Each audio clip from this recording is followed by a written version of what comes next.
Welcome to Dads and Dollars podcast with your host, Stanley Funches, certified financial planner, business owner, author, speaker, and father of three. Listen as Stanley shares his valuable insights around fatherhood and finances gained from over 20 plus years of experience. You'll hear stories, lessons learned, and the ups and downs he and his guests have encountered on their journeys as fathers, professionals, and business owners. These shared lessons will help provide you a path for financial independence while celebrating the challenges of being a dad. Thank you for joining the conversation. Here's your host, Stanley Funches. Good day. Welcome to Dads and Dollars, the podcast where fatherhood and finances are woven into many life topics. My name is Stanley Funches. I'm a certified financial planner by profession and a father of three in this thing called life. We are glad you can join us for season 1, episode 24. And in this episode, we're going to talk a little faith, a little fatherhood, and a little football. So let's get started.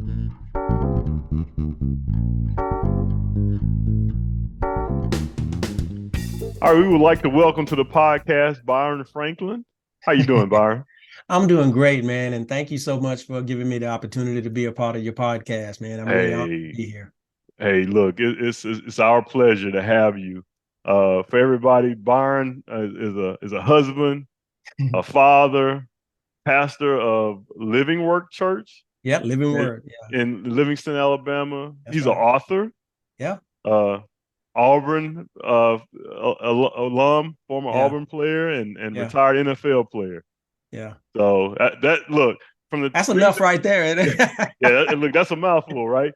So, we talked in the past about your journey, and I've always thought it to be very fascinating and interesting. So, kind of give our audience a little bit about Byron Franklin. Oh, wow. Okay, I'll try to keep it short. Grew up in Sheffield, Alabama, up in North Alabama. They call it the Quad Cities. Used to be the Tri-Cities, but now they call it the Quad Cities. And I'm the son of a nurse and a football coach and teacher. So I grew up in athletics, man. My dad, who's still alive, my dad is 94, and my mom is 92. And I grew up in a very, Sheffield is a moderately sized town. If you add all of the areas together, you'll get Birmingham, close to Birmingham. And so grew up in a pretty busy place, but it was small, and got a scholarship to Auburn University in football. I was a two-sport athlete in high school, track and field, and football. And actually played basketball. And, back in those days, way back in those days, you stayed busy. You just gravitated to the next sport. Played softball, church softball league in the summer. You played baseball sometime in the spring. We ran track and played football and basketball. And so my life was athletics, has always been surrounding athletics. And so a lot of what I do now, even in pastoring, I use a lot of sports analogies because really, and the scriptures are, run the race with patience. There's a lot of scriptures that actually lend itself to athletics and competing and being in competition. And so it's been a huge part of my life. I was fortunate enough to get a scholarship to Auburn in football and track, and ultimately became an All-American in the long jump and 4x1 relay on the track side, and SEC champion in triple jump, and then all SEC in football, and had an opportunity to be drafted to the Buffalo Bills in the second round. It was 42 years ago this week wow. I know, man, it's crazy. I'm just 25. I don't know how you do that. that math ain't mathing. And math don't math out. But I was fortunate to be drafted by the Buffalo Bills in the second round, and had an opportunity to play there, and ultimately led the team in receiving after my fourth season, and was traded to Seattle and followed the head coach from Buffalo to Seattle. He moved out and sent for me, and spent 3 years in Seattle, so 7 years total in the league, and had a career-ending injury, my left knee, and so once that ended, I went back to school, got my degree at Auburn, and worked at the university in marketing with the skyboxes in the stadium, and athletic development is the development end of the athletic department. And so my role was game day operations. I handled all the game day operations for 72 suites. And in the process of doing that, met a guy by the name of James C. Lee, and who happened to be the president and CEO of Buffalo Rock. And so he offered me a job, and I accepted the job. I stayed at Buffalo Rock for 17 years in marketing and public relations. And then during that process, received a call in ministry, and actually was not born again. I went to church, but was not born again. I just went to church, and like a lot of people do, and ultimately ended up having a place in my life where I really knew I should be living better, could be living better, could be doing better. Even though I had experienced some great things in my life, I really had some areas in my life that I was just losing instead of winning. And so I was born again and didn't see ministry coming. I knew I would be working in some capacity because I like kids. I like helping people. And then my dad was a teacher. So teaching to me is just a kind of a natural thing to do because I grew up in a teaching household. And so ultimately got licensed in the Baptist church and was licensed in non-denominational church, and then was ordained in the non-denominational setting, and went through Leadership Development Institute, which is a 4-year program for licensing and ordination. And you know, for the last 20 years, my wife and I have been pastoring a church in Livingston, Alabama. And it's sort of like, for us, it was a mission. It was a divine instruction for us to go to West Alabama because I knew nobody there. We knew, neither one of us knew anyone there. And so, man, it's just been, it was a lot more in that span of journey I just gave you. But that was the compressed aspect to getting from where I was to where I am now with 4 beautiful children.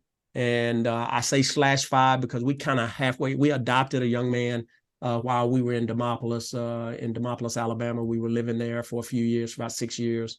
And so we still kind of count him as a part of the family, even though he's out and doing some things. And my wife and I are just really trying to work hard to do what we need to do to continue to be good parents and follow God's plan for our life, man, and hook up with guys like you that can help us get there. Hey, look, so the great thing about it, man, and I try to tell my kids is that, you know, life is a journey, right? I mean, it truly is a journey. We think about destinations and we always want to have a goal and hit some certain destinations, but when we reflect back on life, we know that our steps were ordered and everything was a purpose and along that journey, whether it's good or bad, it all helped along the way. So kind of tell me a little bit about how did you recognize that calling? You talked about your call in the ministry. How did you know? Man, without getting too deep, and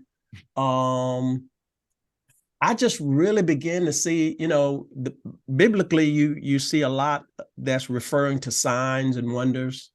And I've always been a helper by nature. Helping people has always been a part of, I always like to help coach folks. I would tell them what they need to be doing on the field, or talk to them about their techniques and tell them stuff. And I'd be coaching people and helping people and stuff, man, and telling them ideas that they can consider in every walk of life. That was just a part of who I was made to be. But the call in the ministry, it really was a divine order I received. You know, you have what you call burning bush experiences. And I can give you, and I use this analogy, as a matter of fact, at church this past Sunday, because I was talking about us going out and witnessing the people. And the church in this season is not about having big buildings, although there's nothing wrong with having large facilities, because churches need to grow. And it should be a goal and a plan and purpose. God's purpose for the church is to grow. And so having a large church, some people frown on that because they don't know everybody, and they don't have everybody's phone number, and they don't know where everybody live. And it can become a social club if you're not careful. But I believe this season, the church is outside the walls of the buildings, and it's about really going out and reaching people in the destitutes of life. There are people that are out there now, and they're in really, really bad situations. And we're to be the hands of God, we're to be the voice of God, we're to be the eyes of God, we're to be the feet of God, to go out and really reach those who are out there, who are in what the scriptures call the valley of decision. They're trying to decide where to go, which direction to go in. And so I was, man, this was the moment. I was kept up and kept from sleeping for about 6 days. Oh, wow. And I couldn't sleep. I mean, I just couldn't sleep. And but I wasn't tired. I was reading the word every day. I was really into reading the word, and I would read the word, and then wherever I left off, I'd take my Bible to work, and I'd pick up where I left off at work, and then I'd go back home and go right back to the table. And at this time I was single, I'd sit right back down and read. And then I'd take the Bible. I had a Bible on my dining room table. I had a Bible in the bed, and had a Bible on my desk in my office. So you can imagine, I'm totally immersed. Okay. So I was going a stretch of days, and I couldn't sleep. Yeah. And I was thinking, and I was nothing wrong. I wasn't sick. I wasn't ill or anything. I couldn't sleep. And so I said, God, okay, I hear what you're saying. If you would just let me go to sleep, I'll do whatever you tell me to do. And I woke up.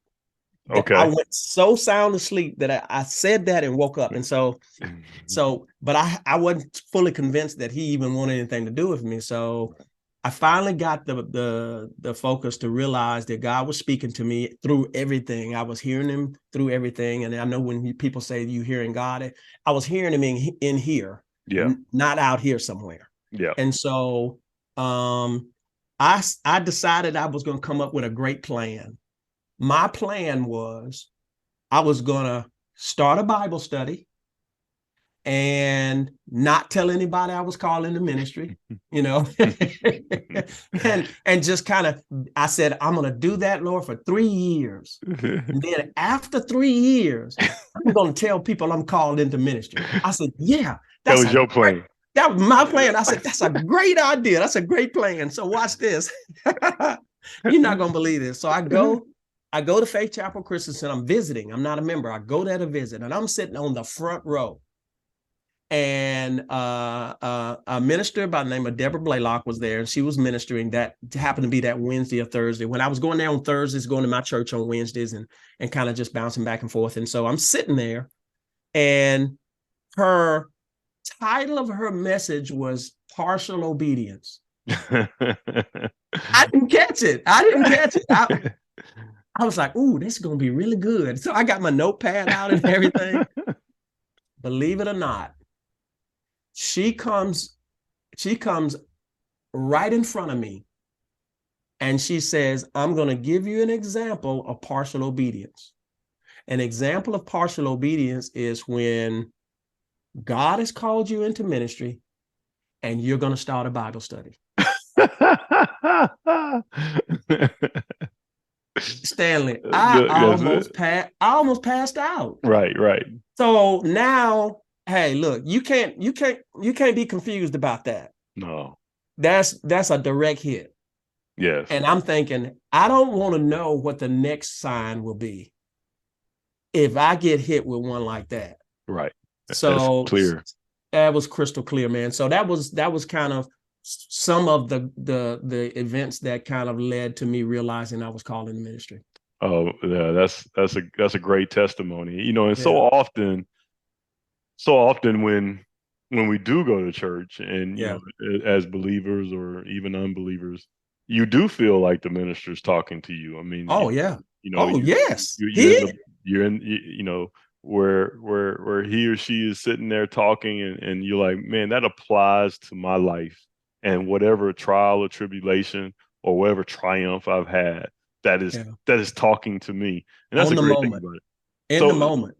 So when you mentioned a few things, so how do you see the church or the people expressing faith differently than they had in previous generations? You kind of mentioned that everything's a little different now, how you think about structure and everything's going outside of the physical building. The norm. How do you, from somebody who's sitting in the pews perspective, How do you perceive that as a minister? How are people expressing their faith now that's different?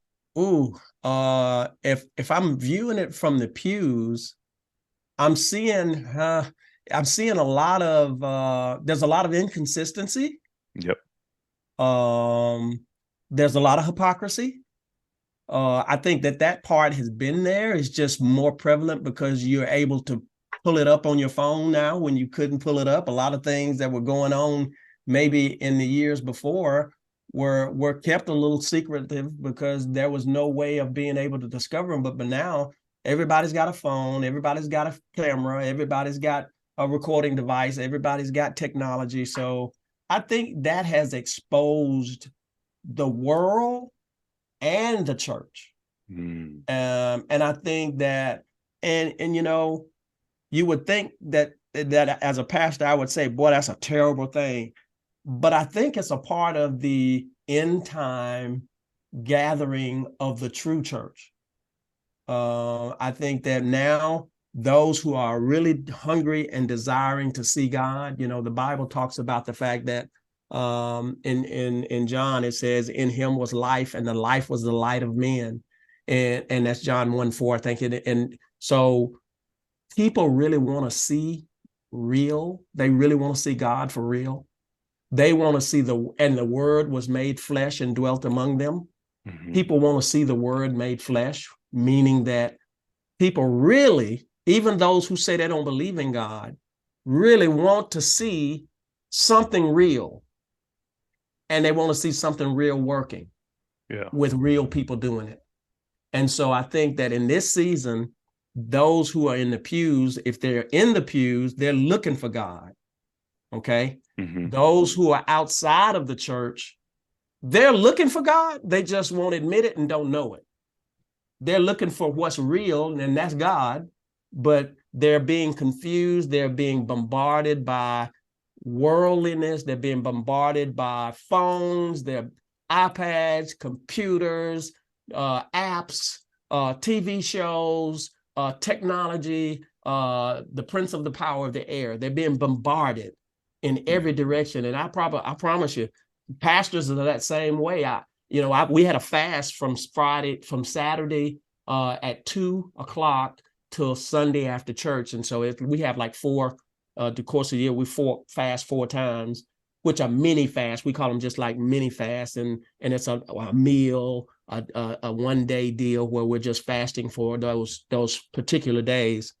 And I'm sitting in the bed and we're sitting in the bed, the television's on and everything. And I got this phone, and I'm looking, and I got a lot of great information on the phone. I got relationship stuff on my phone on Facebook. I got health and fitness stuff on my phone, and all kinds of stuff coming up, and wisdom stuff and ministry stuff. And I could flip for hours, man, and get good stuff. You know what I mean? Yeah.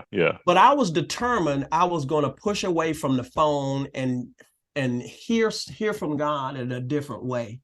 I went to YouTube and pulled up a church conference and just basically was ministered to from that perspective and put my phone down, because we have to find a way to put ourselves in position in a way now, members, pastors, deacons, that they didn't have to do that 20 years ago, 30 years ago. They didn't have to do that, but because you didn't have access like that. Right. So because there's access to everything, I think it's a different culture for church. But it's pushing us to be real about who and what we are. And I think that's the greatest part about it. In the end time, Jesus is coming back for a church that's without spot or wrinkle. That means it's coming back for the true, ironed out, cleaned off dress, if that makes sense. I see what you're saying. Sometimes sunlight is sanitation, right? I mean, yes, sir. And so, yes, so sir. that's kind of what you're saying there, right? Yeah. I mean, it's more exposure to things and more information, but at the same time, one of the things I think I've always told people, and I mean, if my dad was a minister and we grew up in the church, Wow. is Oh, that wow. the to me the church is a hospital for sick people. Yeah.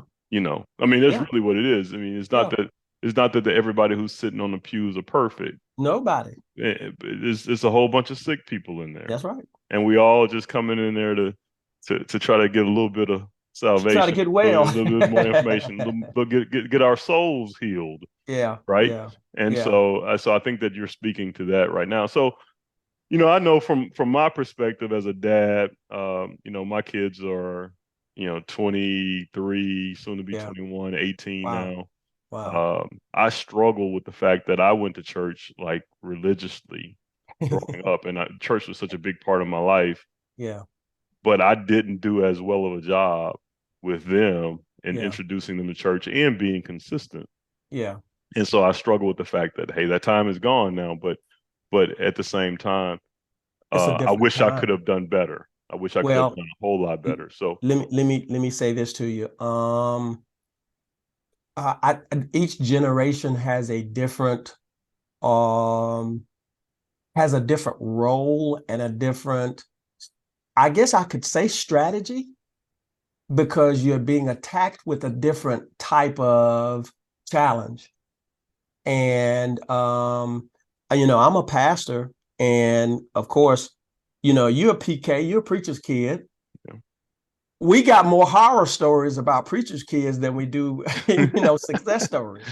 Yeah. And I'll say that's, there's just more, there's more illumination on the negative than it is the positive. So Right. I'm not going to say that per se that the numbers are actually that way, but I think one of the things, and I just had a conversation with my son. I have 3 sons and a daughter. And I'm in second marriage. I was married for 9 years, divorced and single for 11 years, and then remarried and have 2 children now. We've been married for 20 years.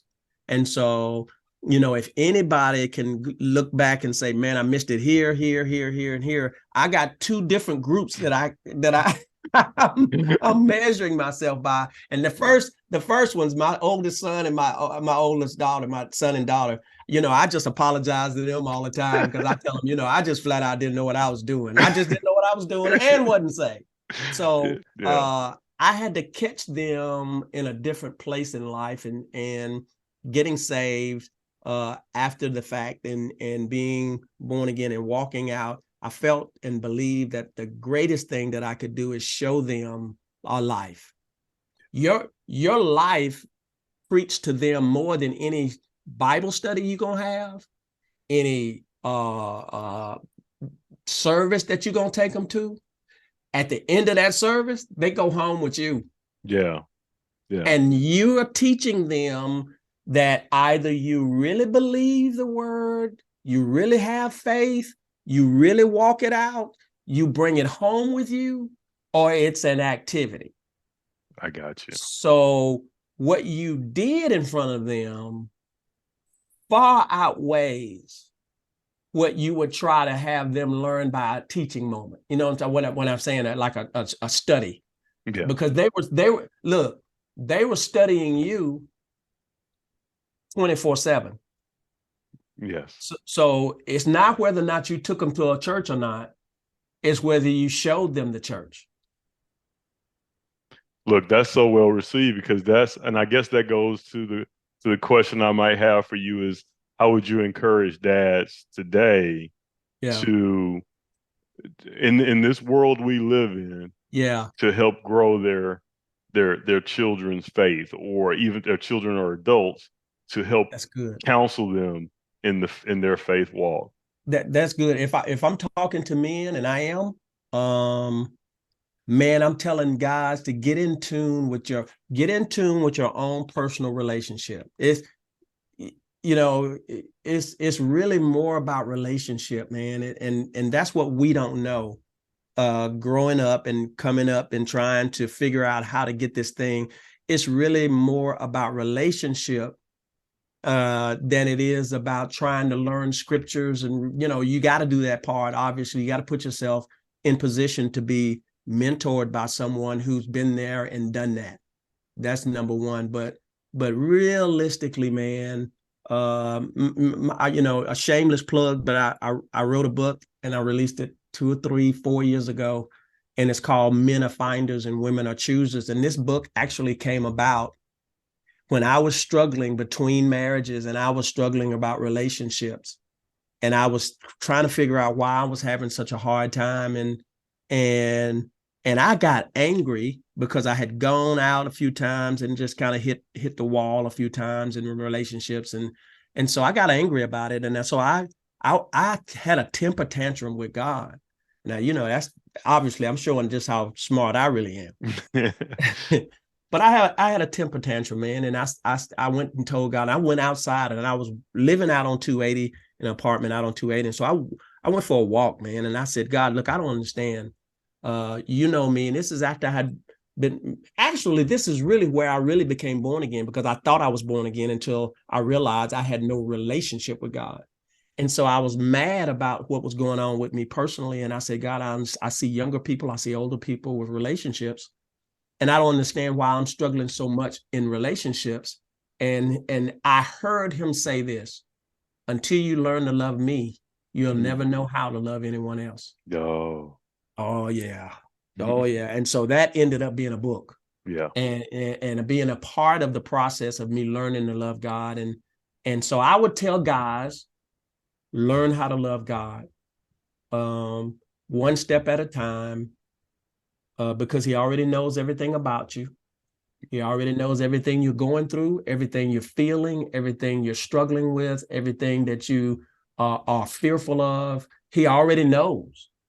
So we are to take all of that to him and say, okay, God, look,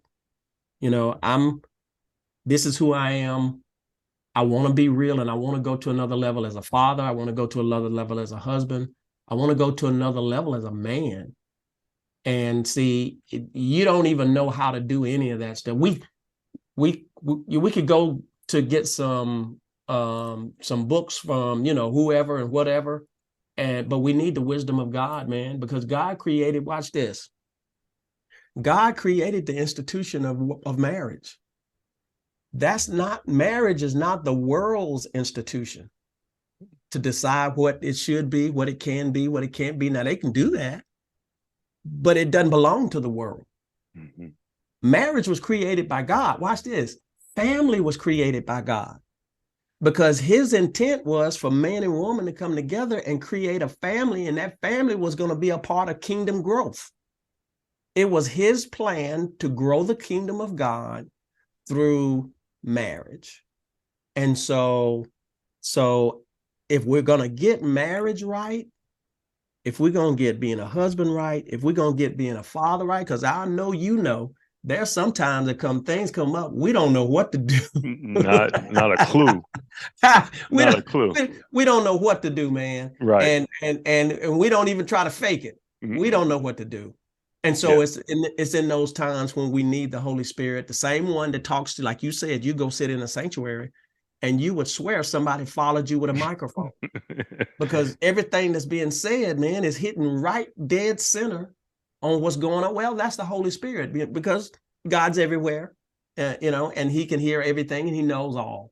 And so we need that same access to everything. Husband, father, man, brother, whatever, business person, finances. We need him for everything, man. And it's when we realize that we need to go to the Creator for it. That's the beginning. The beginning of wisdom is the understanding that we need God. Yeah. And that's the beginning of wisdom. That's the beginning of wisdom. Yeah. Yeah. So you mentioned, going through the walk and going through your journey, that, being married before and having kids younger, and then being married again after 11 years and having kids. Tell me a little bit about that. Like, what, I'm sure the wisdom comes, like you said, later in life. Yeah. How's that dynamic? What do you figure? Let me ask you a better question. Like, what were Okay. the challenges as you were growing with that dynamic, and what were the triumphs?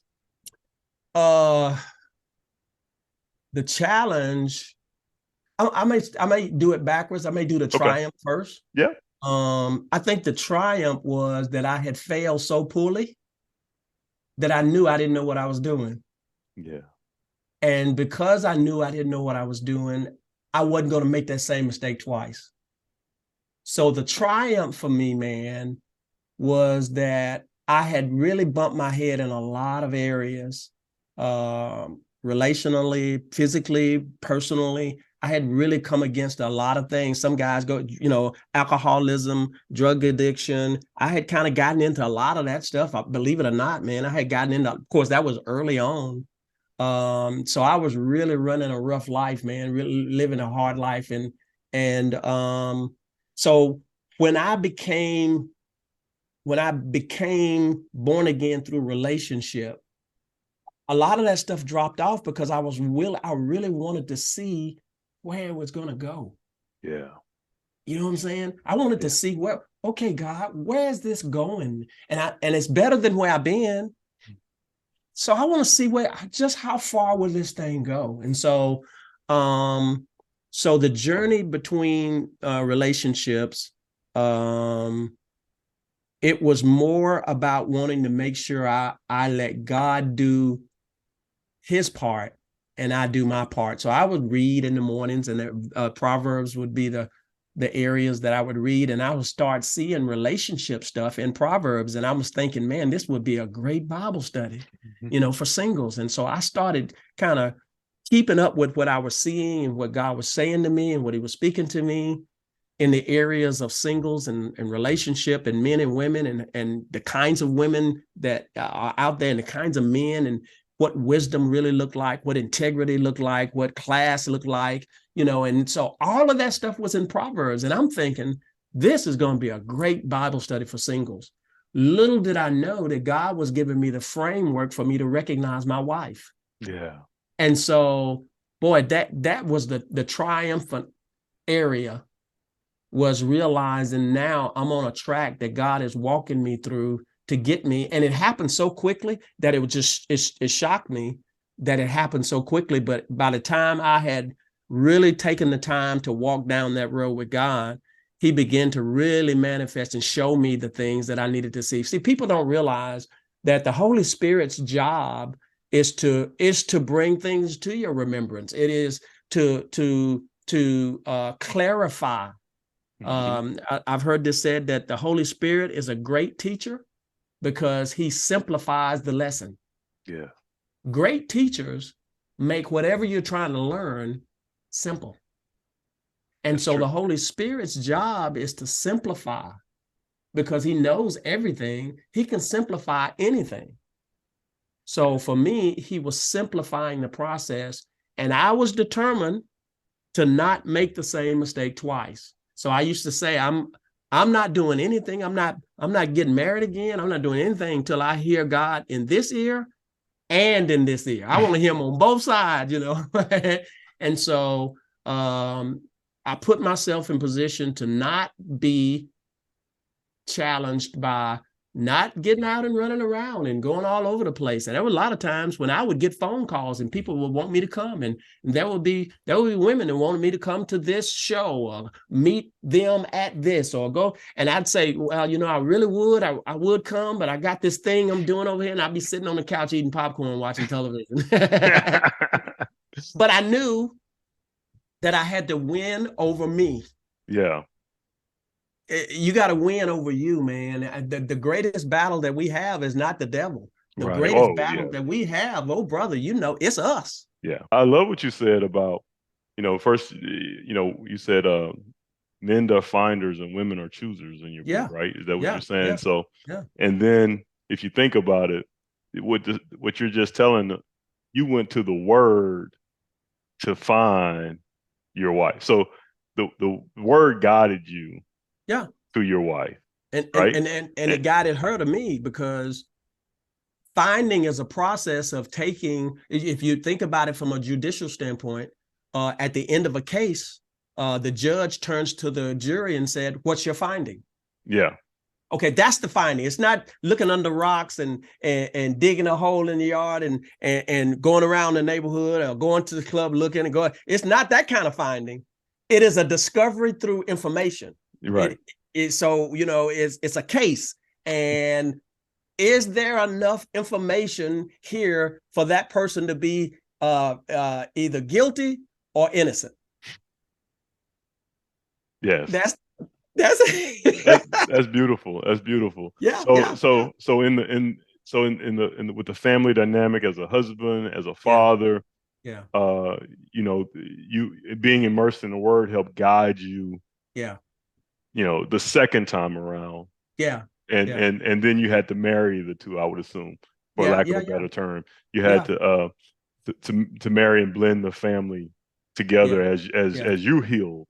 Yeah. Is that a fair assessment? And the healing is so very important, man. And talking to guys, we're notorious for walking around with open wounds,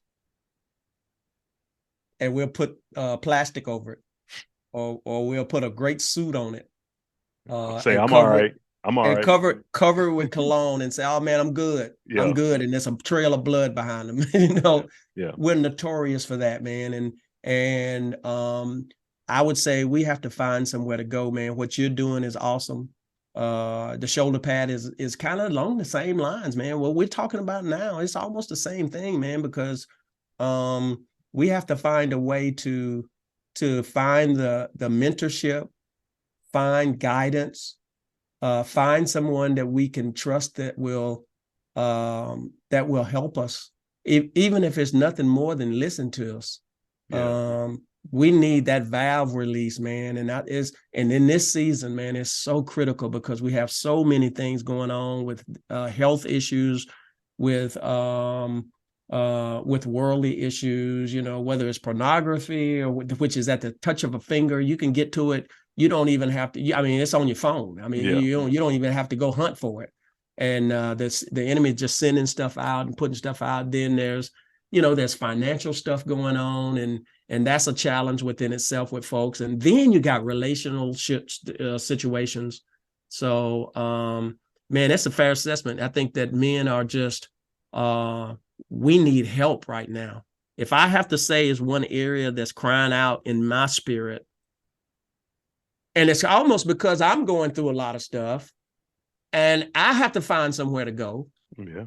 And so I know that there are so many different guys and so many different pockets of life. Man, we need each other. And we need to find whatever vehicle that God gives us to be able to go and just say, "Hey, man, I'm struggling, man. I'm struggling here. I'm struggling there. I just need somebody to hear me." Tamala Mann's husband, he was talking. I think he just went through an emotional, mental deal. And, he's on the other side of it. And he said, I was drowning. Yeah. I was drowning. And he said, the only way anyone would notice that I was drowning is that I just drowned. Wow. That's profound. He said, I was drowning right in front of everybody. I'm drowning. He said, but the only way anybody was really going to see me is that I drowned. Well, guess what? It's too late. It's too late then? Yeah. Yeah, I think that's a great testimony. Great. Yeah. I think for us as men, and I think having forums like Dads and Dollars, and like the shoulder pad, we'll talk about that a little bit more here in a minute. Yeah. I think that is, us looking for a place where we can tell our truths. I mean, because a lot of times we have to put the face of the face of strength on. Yeah. When at times, it doesn't. I think it goes back to that, so we're going to kind of segue into athletics. It kind of goes back to that time when we were little and Yeah. you go out there and play, you get a Yeah. little scrape, but they do rub some dirt on it, you're all right. That's Don't right. cry, That's just right. keep going, right? That's So right. you experienced that too as an athlete. So let's kind of talk a little bit about the athletic career, Yeah. and we talk about it in the context of, we know that you played, and the game is the same, but the Yeah. world is a lot different, right? Yeah. Yeah. Than what it was when you played. What would you say, like back then, and even through your experiences and talking to athletes now, how did they get advice? Especially a lot of people talk being dads and dollars. So let's put the dollars in it. Ooh. The financial advice for athletes. What would you say for young kids who are? I mean, your son is an athlete. Yeah. What would Yeah. you say for kids now who are in athletics and have aspirations? Well, for young kids, I would, obviously I would tell them to learn as much as they could learn about finances. And my son happens to be in business. And so he's an honor student at UAB in the area of business. So he is far more advanced in the area of money than I was when I was coming up, man. I didn't know anything at all. And so I would say learn as much as you can about money. Put yourself in position to learn the fundamental basics of what money is about, how it works, what's interest rate, how does interest rate work, how to buy a house, how to buy a car, what to look for, how to function, what is insurance about, why should you have a will, just all of those things, man, that you do on a regular basis, and what you have as a vehicle for them. I would say that to them, and then I would talk to them about the pitfalls. I have a book that I've written at it, but I haven't written it. It's called 10 Ways to Rob the Professional Athlete. Yeah. And really what it's designed to do, it is designed to show the pitfalls that many professional athletes fall prey to, so that people that would read it won't fall for it. And that's the whole premise behind it. 10 Ways to Rob the Professional Athlete. It's not to teach anybody how to rob them. It is to show them how they're being robbed. Yeah. And a lot of times it's fitting for college athletes. Now you got the NIL and yeah, man. I mean, you got them making more. Some of those guys are making more money now in college than I ever made in NFL. Right. And so it's a different dynamic. So I would say learn as much as you can about money, man, just every aspect of it that you can learn. If you didn't come from a home, and on average, most don't come from a solid 2-parent home where finances were handled in a very conservative way, and money was taught from a conservative perspective on how to handle it, how to, what is the stock market, what should you look for, all of that. Man, most people don't come from that. Most athletes don't come from that. Right. They just don't, and so I would say that is the biggest area that I think that most young people and young kids should just look at. We're looking to start something called home training at our church. And one of the areas of home training is to teach financial literacy. Just teach financial literacy, all of the things that they need to know about from a basic fundamental function on a day-to-day life. At our church, we had some people, man, they didn't even know what interest rate was. Yeah. I'm talking grown folk. They had no idea what an interest rate was. So they were buying stuff, man. And the interest rate, oh God, 20-something%. They were buying it 3 times. They were buying it 3 and 4 times and didn't even know it. Yeah. And so, I think it's really important for us in this stage, for our generation, yours and mine, our giving back is going to be to help teach the younger people some things that they need to know so they don't fall prey to all of the stuff that's out there, man. I mean, man, I have to go on a regular basis and go to my phone and go to my settings to find out how many subscriptions that I got going. I got I got $20 here and $14 a month there, and $5 a month here and $2 a month there, and just because it's easy to click on stuff, it's easy to click on, it's easy to click on stuff, but you have to go back. Next thing you know, I'm spending $300 in an array of stuff, right, that are subscriptions that I'm not even using. So that, that's just a part of this generation. Man, us growing up, we didn't have to deal with that. No. So you mentioned, just kind of going back a little bit, you said 10 ways to rob an athlete. Could you give us just one of those so that if somebody's listening, they can say, hey, that's one thing I learned on Dads and Dollars, and I'm going into athletics and I'm getting NIL, or I might get no further. Man, it's a bunch of number one. You don't have to give us just one. Just give us one. Just one. Okay. Well, I haven't. I'm gonna try to give it one. Getting involved in drugs. Yeah. Every dope dealer in the city is gonna come after you. Why? Because you got an abundance of money, right, and you don't know what you're doing, and they know you don't know what you're doing. And so drug dealers find ways to attach themselves to professional athletes. Mm-hmm. They do whatever they need to do to put themselves in position to meet, get to know, and build relationship with athletes.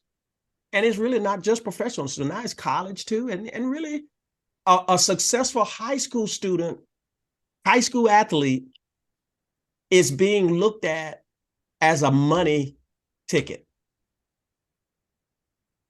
I was looked at 7th, 8th, 9th grade. I had a man walk up to me from Huntsville, Alabama. That's 40 minutes away from Sheffield, where I grew up. And this is after my career was over. He said, Byron, congratulations on a great career. I said, thank you so very much. He said, we knew you would do well. Now he was an alum. He was from Auburn, but he said, we knew you would do well. And we watched you from the time that you were in the 8th grade. They were watching. Now, I tell this story when I speak at schools because I want kids to understand that thing just doesn't happen your senior year. They watch you from the time that you show promise and you're doing well. And he said, I said, you watch me? He said, yeah, we watched you. We knew who your friends were. We knew where you hung out or where you went. We knew that you would obey your parents. Isn't that funny? Yeah. He said, we knew that you would obey your parents. We knew that you didn't get in trouble and was a troublemaker. And he said, we watch you from the 8th to the 9th grade. Never said a word to me. From the 9th to the 10th grade. Never said a word to me. From the 10th to the 11th grade. And in the 11th grade, we had someone start talking to you. Now, I'm telling that story so that men can understand this and athletes and young people can understand this. The same way that alum was watching you, watching me, the world was watching too. Yeah. And the girls that's trying to find a way to tag on so they can go along for the ride are looking to have a baby. 18 years, you locked in. So you have that perspective. Then you have business people who looking for an opportunity for a gravy train. They want to siphon some money out so that because they know you don't know what you're doing. So they're going to talk to you about a great business plan. Mm-hmm. That's going to be selling, you're going to be selling alligators in Florida. And it's going to sound really good. You know what I'm saying? Yeah. So you got business people that's looking out, sharks that's after you. You got all kinds of people that are after you. And so you have to have some fundamental foundational principles that you're not going to override that will protect you from the 10 ways to rob a professional athlete. Oh, that's good stuff. That's good stuff. All right. So as we wrap up here, so tell people how I know you have the podcast Shoulder Pad, you got books. So tell people how they can find you and how they can, purchase your book. Yeah. You can go on byronpfranklin.com and you basically purchase it off of my website there. And I'm actually redoing it, so it'll be back up in a few days. I'm actually having it redone and to prepare for speaking engagements and stuff like that. But ByronPFranklin.com, you can pull up the book and it's on a tab for ordering material. You can go to, all electronic outlets, Books A Million, Barnes and Noble, Amazon, Walmart. All of them have Men Are Finders, Women Are Choosers. And then you can get regular services from our church on YouTube, Living Word Church, Livingston. We have our own app, Living Word Church Livingston. You can download our app and you'll get messages on a regular basis for us and from me, and on various topics and things of that nature, man. But then the shoulder pad, I have 6 episodes that are being my goal. I read up on podcast, and they say you should do a bank of podcasts so that you don't have to come up with podcasts every month. You can go ahead and have a bank of them. And so I got 6 already in place, and it'll be on Spotify when it comes up. That's the logo right there, the shoulder pad. And be on the lookout and be listening for the Shoulder Pad Men's Conference, because it's going to be a chance to come together and just really, really lay down some things that we're dealing with as men, and try to find ways to give some comfort and give some guys a moment of time when they can let their hair down and cry if you need to, laugh when you need to, shout if you need to, sing and bond, and iron sharpens iron. So I'm seeing it and envisioning it as a night for men to find a place to lay their head, which is on the shoulder. Wow. God, that's what God really wants to do, man. So I appreciate the opportunity, man, and I just thank you that we didn't talk about money as much as I want to, because I'm still making mistakes, man. I feel like I've made every mistake in the world, and I got the guy that really has been handling us and doing a wonderful job financially of giving us guidance and direction. And I just wished I was a better student for him. But I'm looking forward to these years coming up to really get guidance and direction, because you've done a great job with us, Stanley. And our boys had the 529. Yes. Our 529 plans, and my one son's using it now, and the other son is, Bradley's number 1 in the state in the hurdles, so we're hoping that he doesn't have to touch his, and then my wife's IRA and mine, and so you've done a great job of giving us vehicles, man, and I just want to put in a plug for you and thank you so much for what you've done. Hey, look, I appreciate it, and like you kind of sum up, the truth is in the word. So if all of us is trying to be great students of whatever we're trying to learn in this life, the truth is in the word. That's right. And so on that note, Byron, thank you so much for joining us. Thank you for the word. Thank you for telling us about your journey, and so everyone can learn and apply to their lives as well. We appreciate it. So thank you for joining. Thank you so much. I appreciate you, and I'm going to have you on the Shoulder Pad podcast really soon. That'll be great. Okay. All right. Thank you guys for joining Dads and Dollars for this episode. As always, rate us, review us, tell other people about us, give us 5 stars, please. And we look forward to seeing you guys next time.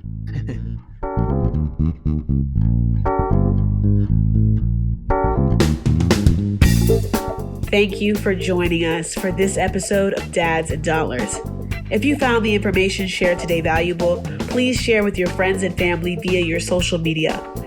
If you have a request for a future financial topic for Dads and Dollars, please email us at ask@dadsanddollars.com.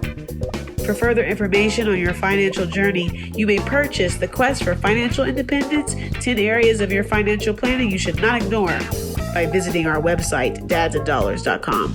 The opinions voiced in this podcast are for general information only and are not intended to provide specific advice or recommendations for any individual. To determine which strategies or investments may be suitable for you, consult the appropriate qualified professional prior to making a decision. Individual tax and legal matters should be discussed with your tax or legal professional. Economic forecasts set forth may not develop as predicted, and there can be no guarantee that strategies promoted will be successful. All performance reference is historical and is no guarantee of future results. All indices are unmanaged and may not be invested into directly. Traditional IRA account owners have considerations to make before performing a Roth IRA conversion. These primarily include income tax consequences on the converted amount in the year of conversion, withdrawal limitations from a Roth IRA, and income limitations for future contributions to a Roth IRA. In addition, if you are required to make a required minimum distribution, RMD, in the year you convert, you must do so before converting to a Roth IRA. Asset allocation does not ensure a profit or protect against a loss. There is no assurance that the techniques and strategies discussed are suitable for all investors or will yield positive outcomes. The purchase of certain securities may be required to affect some of these strategies. Investing involves risk, including possible loss of principal. Guests and their companies are not affiliated with or endorsed by LPL Financial or Intellis Advisory Group. Securities offered through LPL Financial, member FINRA, SIPC. Advisory services offered through Intellis Advisory Group, a registered investment advisor. Intellis Advisory Group and Intellis Wealth Management are separate entities from LPL Financial.